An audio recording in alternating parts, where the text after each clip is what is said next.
3 طلاق سے زائد طلاق دینا، اس کا کیا حکم ہے؟ چنانچہ آزاد عورت صرف 3 ہی طلاق کا محل ہوتی ہے، اس سے زیادہ کا نہیں، لہذا 3 سے زیادہ طلاق دینے پر بیوی پر 3 طلاقیں واقع ہو جائیں گی، اور زائد طلاق لغو اور بیکار ہوگی اور دینے والا گنہگار ہوگا۔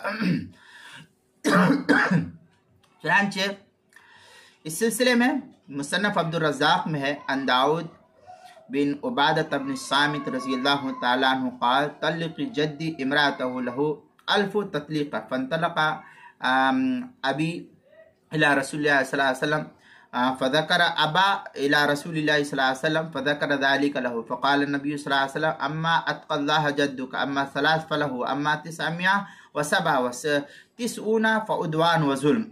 اس طریقے کی عبارت جو ہے مصنف عبدالرزاق کتاب الطلاق باب المطلقہ ثلاثاً جلد نمبر 6 صفحہ نمبر 393 حدیث نمبر 11339 جو مجلس علمی بیروت کا چھپا ہوا نسخہ ہے۔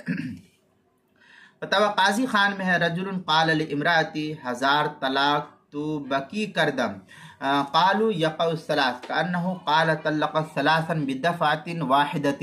یہ فتاوی قاضی خان کی عبارت ہے، کتاب الطلاق الفصل الاول فی صریح وما یقع به واحدة او اکثر جلد نمبر 1 صفحہ نمبر 454، اور جو پرانا چھپا ہوا نسخہ ہے زکریا بک ڈپو دیوبند کا۔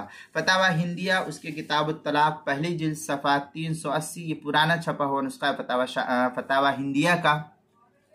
فتاوی تاتار خانیہ اس کے کتاب الطلاق چوتھی جلد صفحہ 403 ہے، مسئلہ نمبر 6532 جو زکریا بک ڈپو دیوبند کا ہندی نسخہ ہے، اور کراچی کا جو پرانا چھپا ہوا نسخہ ہے فتاوی تاتار خانیہ کا اس کی تیسری جلد صفحہ 275 پر اس کو نقل کیا۔ کتاب المسائل اس کی 5ویں جلد صفحہ 181 پر بھی اس کو نقل کیا گیا ہے۔